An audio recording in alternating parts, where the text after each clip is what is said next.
Dire team ban. Complexities turn to ban. I should have seen that one coming. Dire team ban.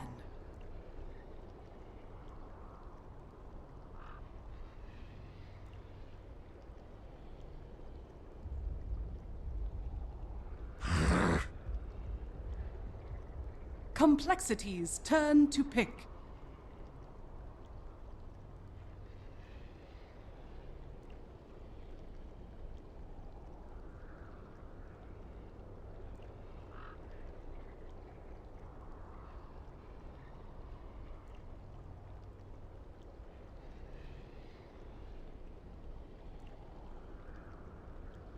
Beastmaster. Dire team pick.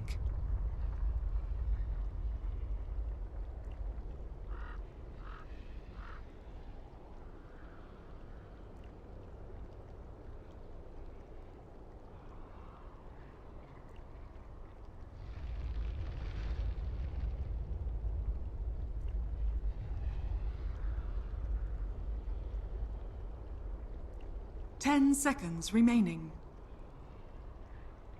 Lone Druid. Welcome back here. Dire team pick. X series. Digital Chaos versus Complexity, which should be hype as all hell. Get ready for it, because I am already feeling so drained after that last game that I hope we get some really I don't want to see a 30-minute stalemate that has no kills across the board. If I could get some early action, that would really help me out for the start of the series, because I am exhausted after watching and casting that last game. Modpacks, I'm sure you are too, man. But what do you think about this matchup? Complexity versus Digital Chaos. Do you side with old Swindles, or do you think that 1437 and of course leading his new player Resolution is going to result in victory? I don't know, DC, man, they've been looking, I would have to say, in the best form they ever have. Overall, as a squad, I know they're still trying out some players, they're still trying to figure out some stuff out, but ever since Resolution came in, they've been performing very well in ESL One. They've been doing good in We Play. Now, of course, they're playing a lot of games versus other NA teams, which, they are striving to be better than, and, in a higher tier then. So in that case, they are succeeding. But now, against Complexity, another team who they were just at MDL, had a pretty decent showing considering the caliber of teams that were there. Pretty happy considering it's still a relatively new roster. These guys are all, starting to get a lot more synergy together, starting to draft some strategies that come more to their own players now, as opposed to that sort of strategy that Complexity was more favored towards back at TI. And so, I don't know, this is a really big moment for both these teams. This is qualifying to a LAN. This is another big event that you want to get to, that you want to up your prestige and really try and secure this, what we all know, #2 NA team.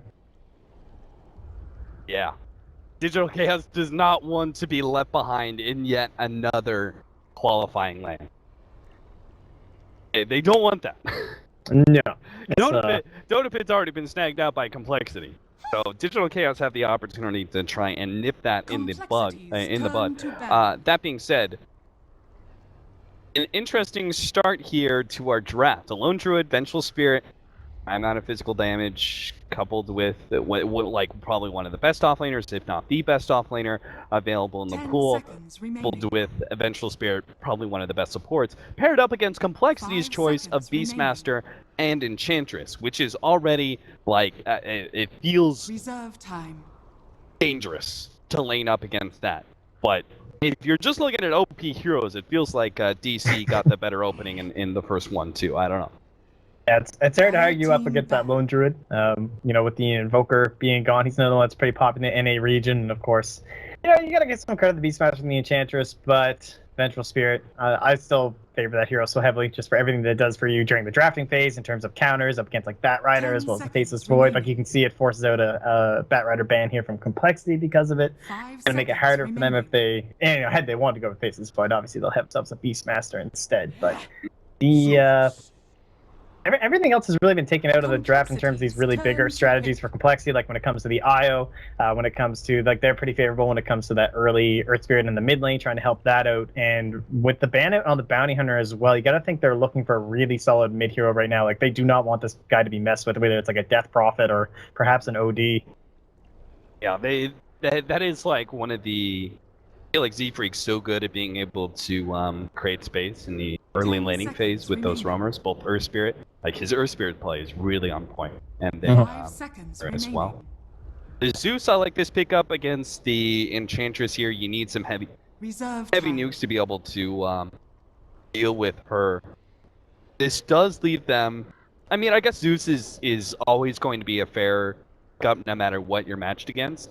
Obviously, like, as you mentioned, if something DP was to go the way of complexity, which would work like synergistically with their lineup. Like, they do have some pretty good pushing power already. They could get a DP here, and that would be a winning matchup for Death Prophet. But Zeus is gonna do like better than 90% of other mid heroes against DP. So I guess in that regard, this relatively early pickup doesn't do anything bad for DC.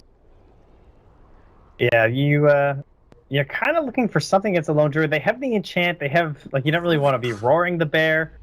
They'll grab up the Rubik for now. Pretty good against the Vengeful Spirit as well, but they don't really have that tool that you're looking for. Like, some teams, not so common now, but we used to see, like, the Slider even up against the bear, just trying to reduce that armor.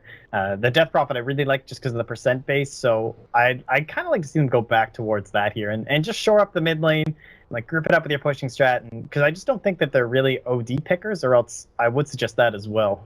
Just for the attack speed aura with the Beastmaster is really solid with OD. remaining. Maybe a Viper, 5 like a mech, seconds wouldn't be remaining. too bad as well if they did want to go to a more pushy thing. They do love their Viper. Reserve And if you time. got a Viper, then what would you try and pick up as your carry to round up the lineup? Did you try and go for some sort of later game, or would you just go all in for the push on complexity? Which does seem to be, I feel like complexity is quite good in that regard. Yeah. I feel like they're pretty damn good when it comes to objective-based games. And while they can oftentimes win the late game pretty handedly, I do think that they're one of the teams can also switch into early game objective mode and beat out other teams because of Yeah, they just have, like, really solid synergy. Just the fact that, you know, it's a team that's been together longer as a full group. Like, DC, they are going, like, one guy's in one game and then he's out and it's another stand in the next game. You know, they've been kind of mixing up for a bit, whereas complexity, they've been working, they've been building at this, and you can see it in that early to mid game push. Like, they always have really great coordination in terms of, like, getting a pick off, getting objective, moving that forward. And so one thing they've typically relied on would be the gyrocopter, even though it has fallen off a lot. Like, they don't tend to pick Juggernaut, which is what you would usually suspect, to kind of go with, like, that Viper and that whole push strategy here. But I would kind of expect maybe towards the gyro, but ooh, the Enigma, wow, Complexities turn into to the pick. Rubik. That is unusual. That's pretty dangerous. That's definitely real dangerous. But is there something about the 4-position Enigma that felt necessary here? Because they couldn't pick up, like, if they wanted a jungler, they couldn't go for Chen, right? Because they're dealing with an Enchantress on the other side, not particularly favorable for. So if you're left with 10 a seconds jungler of some remaining. kind, and it was probably the best jungler that's left in the world, is there 5 something about seconds that remaining. that feels necessary against Dire complexity's team lineup so back. far? No surprise, they do go for the Death Prophet as their mid. Mm-hmm. Is it the dueling? Is it something about Beastmaster Enchantress that they feel like they want to be able to greed that? I mean, it's a mech hero. That is 10 one thing. seconds remaining. Yeah, no, that's true. Oh, geez, now I'm just thinking. No, because you wouldn't be able to. Complexities turn to ban. Yeah, no, because you won't be able to deal anything. Like, they don't have, like, the CM, they don't have this Miranda, they don't have anything to deal with the Enchantress, and obviously, like, chances are Enchantress is going to have a big creep, so you can't go over, like, some sort of demonic conversion play on it, but just a little bit of D-push, I suppose, as well as 10 adding a seconds little bit of push remaining. for yourself, like, to pair up with your Lone Druid. Now it kind of seems like they need 5 their own, seconds like, remaining. or, like, a drums carry or something, like a Juggernaut for DC on their own side. Reserve time. Maybe a gyrocopter for them would actually be the play here. Just a little bit of D-push with, like, the call down, but it's not going to really give you that single target focus, which is still kind of lacking for the Death Prophet. Maybe just the roots will have to be enough. In that case, I mean, if you're talking about single target focus, isn't Juggernaut one of the best? Dire Oh, they team actually think it's. The only thing is, Oh yeah. oh yeah, LD. yeah, that's Still definitely a offlane. risk. I forgot about that. I was like automatically thinking offlane LD. I don't know, with like an Enchantress, I always hesitate to think like, can you actually get the Omni Slash, you know, into that single target focus? If you're gonna have to worry about Enchantress creeps and you're gonna be grouping up a lot with the Beastmaster, there's gonna be boars 10 hanging around the seconds area, Is there so an offlaner that's better for single target focus at this point? 5 seconds Uh, remaining. Initiator. oh, Beastmaster being gone, you could look for like the Ravage is probably the best tool that's still left in the Reserve pool time. just to try and set up the nice black hole. Yeah, Tight Hunter popped into my head as well, but I'll go for it. it will be the offlane Lone Druid, and we are going to see a Juggernaut out of this. Probably one of the best single target esque, like it's one of the best heroes outside of actually Ursa, who Digital Chaos banned away, which wouldn't really fit their lineup as well. But it's one of the best heroes to get that directed physical damage into one hero, potentially. See whether or not that Omni Slash actually has some good bounces for Digital Chaos. I'm feeling pretty confident about Complexity's 10 lineup right now. I seconds feel like it remaining. has a lot of synergy. I see some openings here from Digital Chaos. Maybe it's the 5 greediness of both the seconds Enigma remaining. and the Lone Druid. That's perhaps a bit too much, but I feel like Complexity's lineup is Reserve a very targeted time, but they do have, I think, a relatively large window that they're going to be dominant. They're going to have a good laning phase. DP can beat Zeus. Enchantress Beastmaster, that feels pretty damn good to me, especially since they're dealing with a forward position jungler. And then, you know, their safe lane should be able to farm just fine against Lone Druid. So the laning phase goes well. I'm looking at this lineup going, the 15-minute marker should look pretty good as well, like Lone Druid, Enigma. Maybe Enigma has the mech by then, 10 but Lone seconds Druid's not going to be ready to fight. And then 25-minute marker, I'm thinking Complexity are still going to be able to to maintain enough control in team fights that they push high ground and end the game. But this feels That was is, a little bit of curveball. Yeah, I was actually thinking, I wonder if they were going to go back to something like the Brewmaster and kind of pull a, like maybe the Frankfurt timing of OG, kind of a lineup like that. It is something Complexity have gone to in the past where they kind of mix it up with a, what some would consider more of a tempo controller, but they'll run in like a safe laning position. They love their Brewmaster, but Nature's Prophet going to be adding that same kind of a curveball, but it's just more push.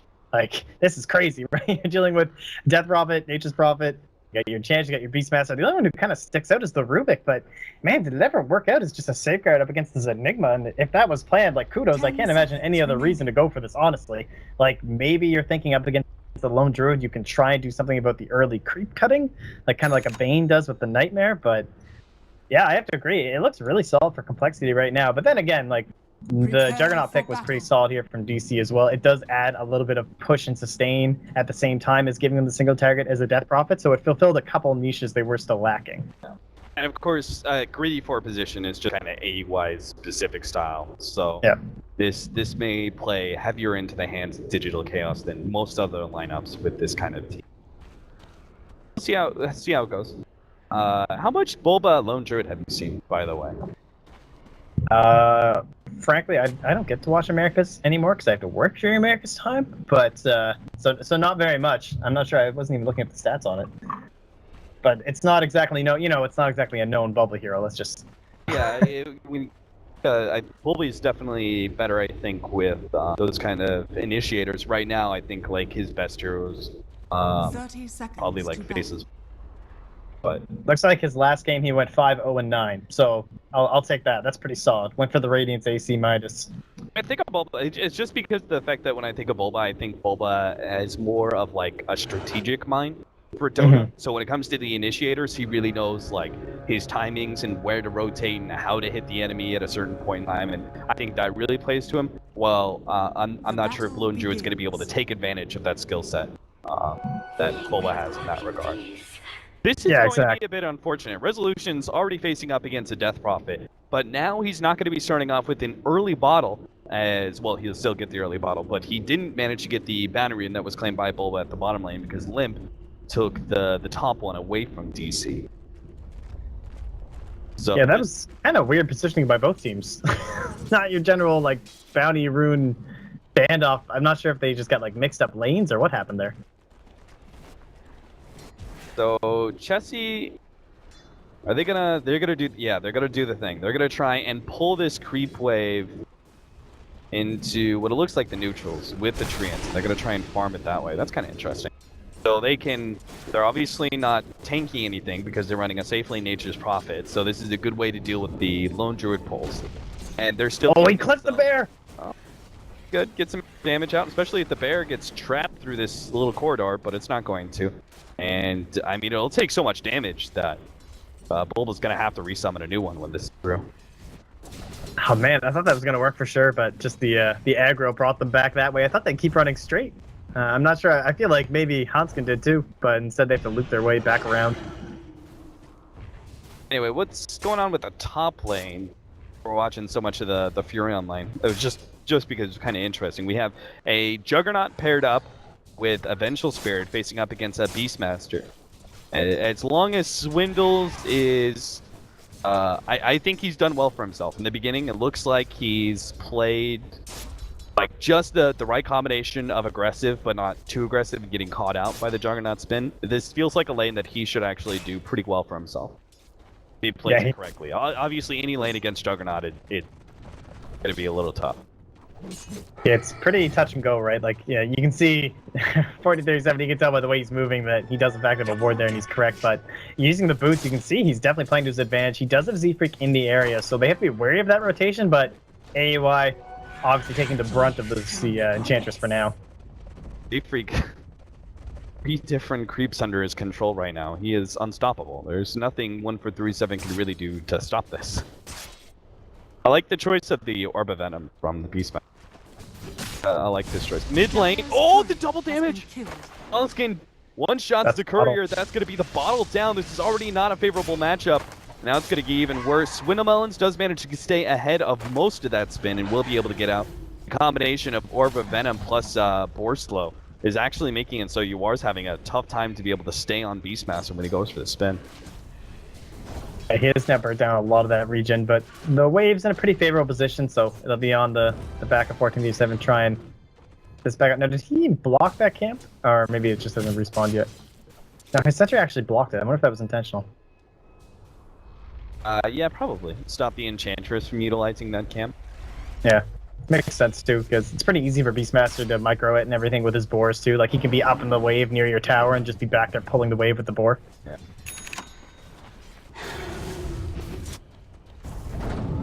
He's level 4 right now. This last hit. Oh, Hanskin. He was so close, but that Fade Bolt level 1 doesn't do enough damage.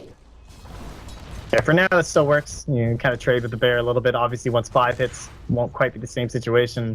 Resolution, though, this is where the real change is. Like, thanks to that bottle, there's an entire level lead up on Limp. Obviously, that does come back to that boundary rune at the beginning, but not having his bottle obviously going to be hurting Resolution just as much, if not more. So Limp is just here. He can just spam away. He's been playing this lane great. Like, the way he's been positioning, you can see how badly he's forcing out Resolution. The danger of any matchup versus Death Prophet, unless you're someone like OD who has some sort of disengage, you're just going to be zoned out by the Death Prophet sitting on your high ground and ready to Spirit Siphon in you if you ever come forward. Especially if he puts himself far enough forward that he can't be Arc Lightning and then bounced over to the creeps. They'll take out, oh, nice deny there from Z-Freak, but there's going to be an all-out brawl, it looks like. Chessie's going to go for 1-4-3-7. He's trying to back his way into the tower. Will be body blocked up a little bit. Chessie, one more right click, but the healing word's going to be enough to save him. So now Chessie can actually get that kill, thanks in part to a quick Malphus shot, but it's actually going to be mid lane. Looking at top so much, Hanskin makes a rotation over to mid to get kill on Resolution Zeus, so it wasn't much of a question before, but now Limp has full control of this middle lane with the first blood pickup. Yeah, just the ending of a haste rune as well. So Hanskin makes that one pretty easy. At least it looks like the bottle was back up, correct? Yes, so... Oh, wait. Oh, did he not get it? Oh, it's still in the courier. That's I like that. Tower so early. I like the fact that Limp, sometimes you see Death Prophets go for like a 4-0-4 matchup, but with the early kill, they can actually take Resolution out a secondary time here and go back to taking that tower. Oh man, this is how you get tilted as a mid player, honestly. Like, so much pressure is being put on top of Resolution right now. Exorcism, still about a quarter of it left here. Can they even force them off? It looks like they're going to get this. Yeah, at the very least, maybe some sort of deny from the Eidolons, but not even that comes close. Yeah, Now they're actually going to get the telekinesis catch on a 1-4-3-7 as well. Hanskin is low. The Eidolons are threatening him, but they will get the Vengeful Spirit, and Hanskin still manages to get out in time. Digital Chaos, I mean, it seems like Complexity are just very well prepared for this kind of greediness from DC. Yeah, it's true. Like, they kind of went for what would be considered a little bit of a greedier support, too, like in the Rubik. Not generally known, you know, as one of these more position 5 heroes, but that's kind of how he has to play right now. Like, Z-Freak's been jungling the whole time, he's just been messing with the Enigma, and they're happy to just trade that out for a Rubik. Going to be offering them plenty of utility moving into that mid game with the solid lead that they're going to get thanks to the heroes they have, and it's going to be on Bulba and the Radiance to eventually slow this push down, it seems. That Hanamite is fast. Can't afford to be shut down. If they can get a quick pick off on Chessie, though, that would certainly help. Simply because he's a relatively high level, that would help Vengeful Spirit get to that level 6 that much faster. Yeah, and his rotations have been spot on so far. Hanskin's going to spot Steven. So let him go. The support for support battle. Is under attack. The major there. Top lane is being controlled by Swindle. He's got level 6. Double nets too. Might be a kill. Yeah, they've actually got Yawar pretty well controlled here. He's going to try and spin, but of course he's going to be netted up constantly. The TP's not going to go out, and they'll get the kill. Dire's Call. Don't even need Chessie. Z-Freak, I mean Z-Freak, getting kind of lucky here on the neutrals that he's picking up, like the double centaurs to start out and everything, but he's making the best out of the great creeps that he's getting. Yeah, it's surprising to think that he only has the level 1 of the enchant too, just because he's been working with a 30-second cooldown, but every time his rotations are so perfectly on that timer. AY gonna be slowed out. The Malefice will give him enough time to get away from that Soul Siphon. Hanskin's looking for a potential pick off on Bulba, but I can't see them having nearly enough damage. Even if Bulba was positioned far forward, I'm not sure how Hanskin rotating around behind is going to be a strong thing. Yeah, maybe if there was like someone else pushing the tower and Chessie was the one who was TPing in, but yeah, currently that won't be the case here. And oh man, another rune here. Poor Resolution. He can't even hit 6. It just feels so easy. Like you've got this. It looks like an offlane Enchantress, honestly, at this point. Just hanging out up top, totally free, do whatever she wants. Doesn't feel pressured by anyone. Smiddles now has Roar back up. They're gonna go for it. They have the TP coming in. Doesn't have a way out of this one. Yeah, right click? And God, phase boots, man. What a hero. He's gonna have his drums up soon. The classic build now these days. It's like the only build. there's a Hanamitis for Digital Chaos. Bulba. That's still so far away from the Radiance. Yeah, this is good though. They need every tower gold they can get. Exorcisms on, well, not on cooldown actually. It's now back up, so it is a little bit harder after that whole fight in the mid lane, and it might force them back. So they just do enough to keep Digital Chaos from taking that tower, but don't overly aggressively pursue and try and force a fight, because they're definitely getting more out of this with Z-Freak. Prancing on here at this top lane is actually slowly but surely chipping down the tier 2. Oh man, like honestly, he's going to be building into, if he wants the drums, he can get it. More typically, I haven't really been seeing the drums as much. It usually just tends to be the Dragon Lance and the Aghanim's. I believe that's what Artstyle did earlier today. And he was playing kind of this more 4-5 role Enchantress. And it makes sense. You already have the drums up as well for your Nature's Prophet, and you're going to be mostly 5-manning here. But it still could be useful against all the magical bursts of Zeus if perhaps we had a couple more levels. It wasn't the same level as your support / 4-rolled Enchantress.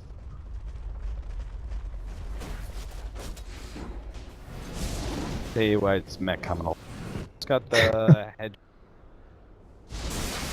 He was really slowed down by that Enchantress. Z-Freak was causing him so many issues.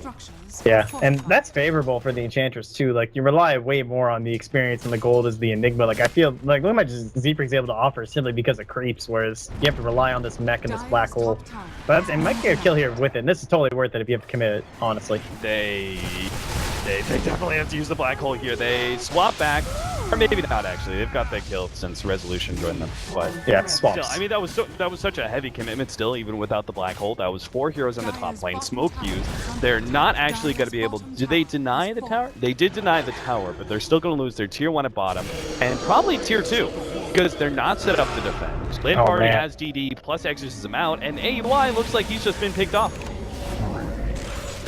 Nice job there by Limp to scale up the silence. Not something that you do typically see this early, but spotting obviously a nice little opportunity there. Doesn't even have the full points in the Crypt Swarm, but guarantees them a free kill on AUI, and now they can just...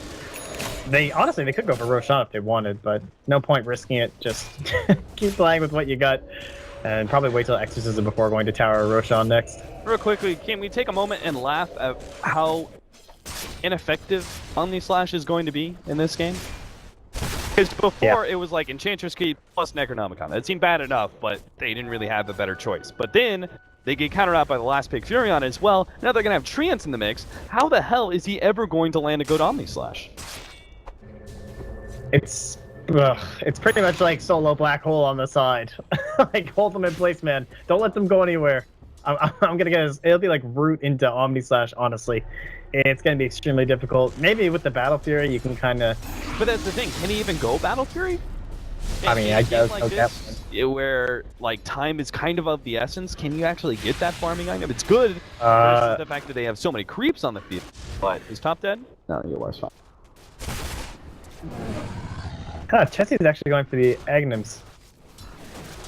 I don't know how I feel about that. I feel like this is an Orchid game. Like, you're so far ahead, you're pushing in, but it's also understandable just for the fact that, like, maybe you're not going to get that Battle Fury and that wave clear, but it is still a Zeus. Like, it is still an Enigma. It kind of feels like one of those games where you're just going to be giving away the free gold, whereas the Orchid is, like, super solid if you are just jumping on top of Resolution, the Vengeful Spirit, AUI. He's never going to have a BKB. Even if it forces a Manta Style on the Juggernaut, you did your job. Oh, Swinnamelon. Almost getting blown up here. Does manage to get off the ultimate. That means 1437 is going to be dropping pretty damn low. In fact, he's going to die. Z-Free gets off the Impetus shot necessary to get the kill. Hanskin, Telekinesis, Omnislash bouncing around, but now the spin on the Rubik gets the kill, but they're slowing down with the 4. UR has no way out of this one except for the Savage Reward, but that doesn't even catch everyone. Z-Freak stays on top of him, and it looks like the Spirit Bear is going to die as well. That's going to be an extra 300 gold going the way of Complexity, a 2-for-3 exchange, plus a Spirit Bear. And they're not too far away from the Roshan pit either, so it looks like they're going to commit Exorcism to take Rosh. Is that even necessary, honestly? Do you really need to use Exorcism for that? After just wiping them, having the vision that you have around the pit? I had made that call, and I was just like, you know, Exorcism may not be necessary, but... You have a Nature's Prophet, you have an Enchantress. I guess the Beastmaster's not there, but... I think it... Oh, yeah, it's actually definitely fine. Because what else are you going to use? That's the bigger... What else are you going to use it on? You've taken almost every single tier 2 except for the mid one. The mid one will go down in time, right? You're not going to go high ground just yet. It's just actually just... It's too early for you to go high ground. This is one of the things. You're succeeding too well in the way that your timing is going to actually be... Like, you're going to have to wait a little bit. You're going to have to spend some time farming because you haven't reached that point in time where it's like, what objective's next? Tier 3 tower. You can't go for that. So... And the great thing about this lineup, though, is that because you have this Beastmaster plus the Nature's Prophet, the global presence is just crazy. In between just roaming around with the Roar, you can get some Invis Rune now, but with the Hawk, too. Like, they still have the ability to put on the map pressure, which you usually don't get out of such a push-heavy lineup. Or 1437. Doesn't even need the Prophet, just the ulti. Yeah. Even that. And Swindle's gonna go for more here. AUI TPing out. He just forces them. I mean, that's enough. And now they can just freely take me. Don't even need Exorcism. So what's the question? Complexity. What do they need to go high ground? They definitely need Necrobook 3. Probably wait on Ags on Chessie as well. Is there any other on them? Because that is the one thing with these kind of push lineups. When you push too early high ground, That's actually potential for you to lose the game because you get countered up. Oh, Black Hole catches on two. Resolution. It's going to be slightly saved. The 4 is not going to be enough. They kill AUI. The ultimate goes out from Resolution, but still, no one seems to be low enough to actually get the kill. Limps on the front lines, taking out the Vengeful Spirit. They'll get the Spirit Bearer a secondary time, and now Bulba, who is used up, is going to die as well. The Dukes are too much for him to handle, even with that tankiness. They may have saved the Zeus, but they've lost the team fight, and since it's right outside the base, Complexity might as well push down the tier 3 tower, and They have Exorcism. It's up now. They can go for a full lane of racks. Yeah, they should. There's no reason not to. Dire's That's it. middle Yeah. barracks Yeah. under GG. Wow. Dire's Destruction. middle barracks has fallen. I mean, now this scene, remember earlier when we had that game where you're talking about, like, you take this nice big lead and then you cleanly finish it off? That's what it looks like. You know what I mean? Like, that's the thing where you watch game and you go, wow, like, that looks like some good Dota. Like, they took an early lead, they had a draft, they had a plan, and they executed, I would say, almost flawlessly. They only had 3 deaths. Yeah, I'm thinking, like, almost every single one of those deaths was worth something. Like, I know the